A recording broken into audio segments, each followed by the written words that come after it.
Hello everyone,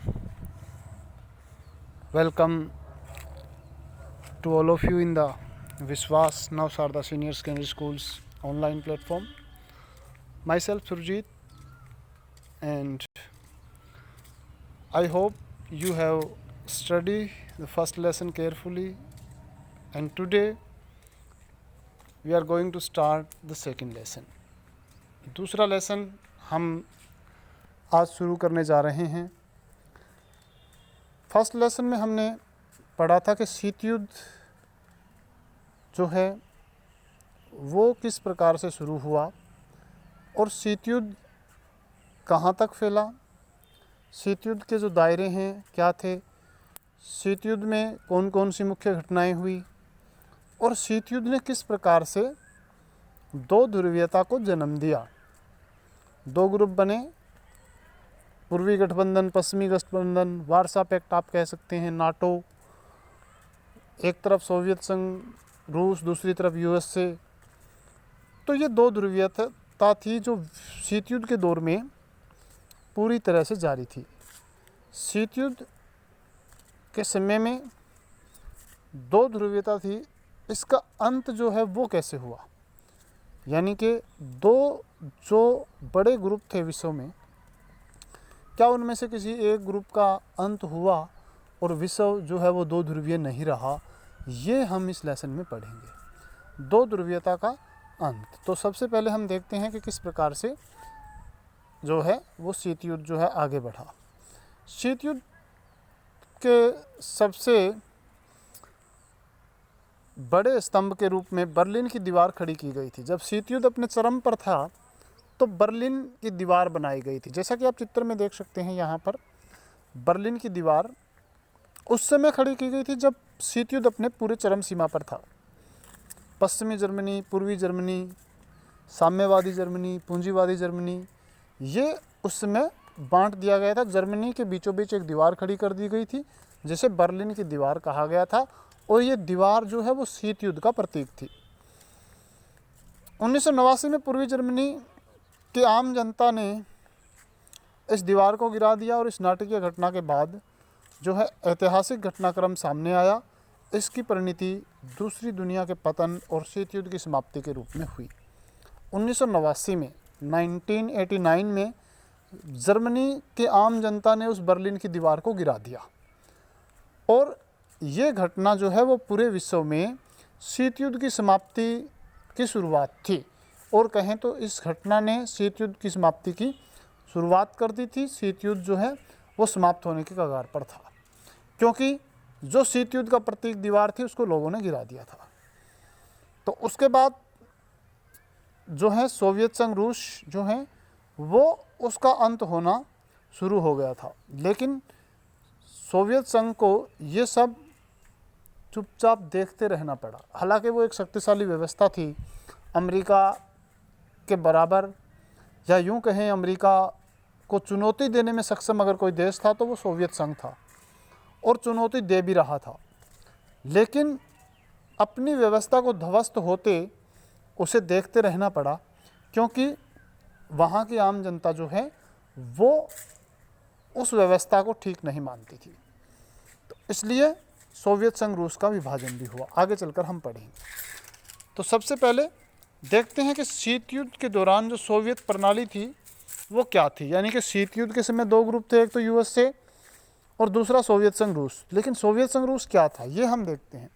Samajwadi Soviet गणराज्य रूसी क्रांति जो हुई 1917 में, उसके बाद अस्तित्व में आया, और पूंजीवादी व्यवस्था के विरोध में, यानी कि पूंजीवादी जो व्यवस्था थी उसका विरोध करने के लिए समाजवादी व्यवस्था 1917 में उदय हुई रूस की क्रांति के बाद, और सोवियत व्यवस्था बनने लगी।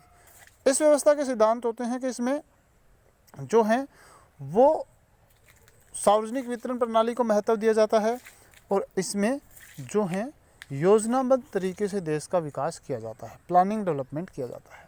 तो ये सोवियत व्यवस्था थी।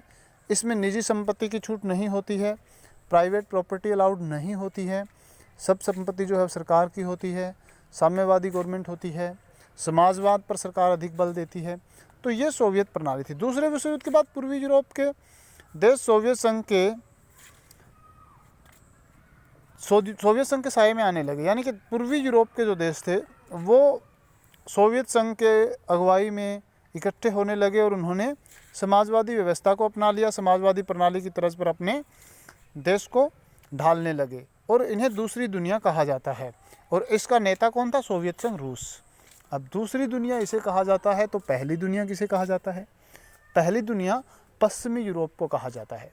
तो पश्चिमी यूरोप जो पूंजीवादी व्यवस्था के अधीन था उसे पहली दुनिया, और सोवियत संघ रूस जो साम्यवादी देश था उसे दूसरी दुनिया के रूप में जाना जाता है। ये समाजवादी देश थे और इसकी अगुवाई जो है वो सोवियत संघ रूस ने की थी। दूसरे विश्व युद्ध के बाद सोवियत संघ जो है वो अस्तित्व में आया। अमेरिका को छोड़ दें तो सभी देशों की अर्थव्यवस्था है वो बिल्कुल जो है रूस की तुलना में विकसित नहीं थी, और रूस जो है एक बड़ा देश बन करके उभरा, शक्तिशाली देश बन करके दूसरे विश्व युद्ध के बाद उभरा।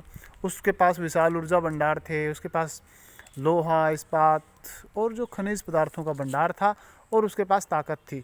इससे भी बड़ी बात कि उसके पास वस्तुएं थी, गुणवत्तापूर्वक वस्तुएं वो बना सकता था। गुणवत्तापूर्वक वस्तुएं बनाने का मतलब है कि वो अपने देश में सभी प्रकार की वस्तुएं, सुई से लेकर कार तक का निर्माण समय सोवियत संघ रूस में करता था, और अपने ज़रूरत की चीज़ें वो स्वयं बनाता था, और उन सभी चीज़ों पर सरकार का स्वामित्व होता था। किसी का प्राइवेट स्वामित्व या जो है निजी स्वामित्व उन पर नहीं था। बहरहाल सोवियत प्रणाली जो है वो धीरे धीरे उस पर नौकरशाही का शिकंजा कसता गया, यानी कि नौकरशाही जो देश के शासन चलाने वाले अधिकारी होते हैं, उन अधिकारी गण ने जो है सोवियत संघ की व्यवस्था को अपने नियंत्रण में लेने का प्रयास किया, और वो धीरे धीरे सत्तावादी हो गए। सोवियत संघ में सुधार की ज़रूरत महसूस की जाने लगी। सोवियत संघ की कम्युनिस्ट पार्टी जो है वो सुधारों को स्वीकार नहीं कर रही थी। अपनी जनता को अभिव्यक्ति की आज़ादी उन्होंने नहीं दी ज़्यादा, यानी कि प्रेस पर नियंत्रण रखा, जनता को विचार प्रकट करने का ज़्यादा अधिकार नहीं था। तो ये सारी बातें सोवियत संघ रूस में धीरे धीरे उभरने लगी शीत युद्ध के दौरान। और जो 15 गणराज्य थे शीत युद्ध के दौरान जो शामिल थे सोवियत संघ में, यानी कि रूस तो एक देश था, सोवियत संघ का नेता था, लेकिन उसके अलावा जो 14 गणराज्य 15 गणराज्य और थे उन गणराज्यों को लगा कि रूस जो है वो उनके आंतरिक मामलों में हस्तक्षेप कर रहा है और उन्हें किसी प्रकार की आज़ादी नहीं है, इसलिए वो गणराज्य रूस से अपने आप को अलग करना चाहते थे। तो ये सोवियत प्रणाली के पतन की यहाँ से शुरुआत हुई। हथियारों की होड़ जो है शीत युद्ध के दौरान थी। दोनों ग्रुप ज़्यादा से ज़्यादा परमाणु हथियार बनाना चाहते थे, जैविक हथियार बनाना चाहते थे, और उन्होंने अपने आप को शक्तिशाली बनाने के लिए इन हथियारों का निर्माण किया और एक दूसरे को मात देने की कोशिश की। तो रूस ने जो हथियार बनाए उसने अपने अर्थव्यवस्था का ज़्यादा बड़ा भाग जो है वो परमाणु हथियारों पर खर्च किया और जनता के विकास कार्यों पर वो पैसा नहीं लगा पाए, इसलिए भी उसके पतन की जो है शुरुआत हुई। और धीरे धीरे जो पश्चिमी यूरोप था उसकी संस्कृति उन लोगों को अच्छी लगने लगी जो पूर्वी यूरोप के सोवियत संघ रूस के नियंत्रण में थे। तो पूंजीवादी व्यवस्था की ओर उनका रुझान बढ़ा, इसलिए रूस की समाजवादी व्यवस्था उन देशों के नियंत्रण के बाहर की बात हो गई। वो अब इस व्यवस्था से बाहर आना चाहते थे। प्रौद्योगिकी में भी पिछड़ता जा रहा था रूस बाकी देशों के मुकाबले, क्योंकि उसने अपने छोटे छोटे देशों साथी देशों पर ज़्यादा खर्च किया, ज़्यादा पैसा उन्होंने दूसरे देशों पर लगाया। तो इस प्रकार से रूस जो है एक अच्छी समाजवादी व्यवस्था से एक ऐसा देश बन रहा था जो धीरे धीरे उसकी जनता ही उसके सिस्टम को पसंद नहीं कर रही थी। और रूस में अब इस प्रकार की घटनाएं होने लगी कि अब ये ज़्यादा दिनों तक एक संघ के रूप में नहीं रह पाएगा। तो यह है रूस की जो है सोवियत संघ की जो विशेषताएं हैं, सोवियत प्रणाली क्या थी उसकी मुख्य विशेषताएं हैं, सोवियत संघ रूस में जो कमियां थी और किस प्रकार से उन कमियों ने रूस को विभाजित करने में महत्वपूर्ण भूमिका निभाई, ये सब कारण यहाँ पर हमने डिस्कस किए हैं।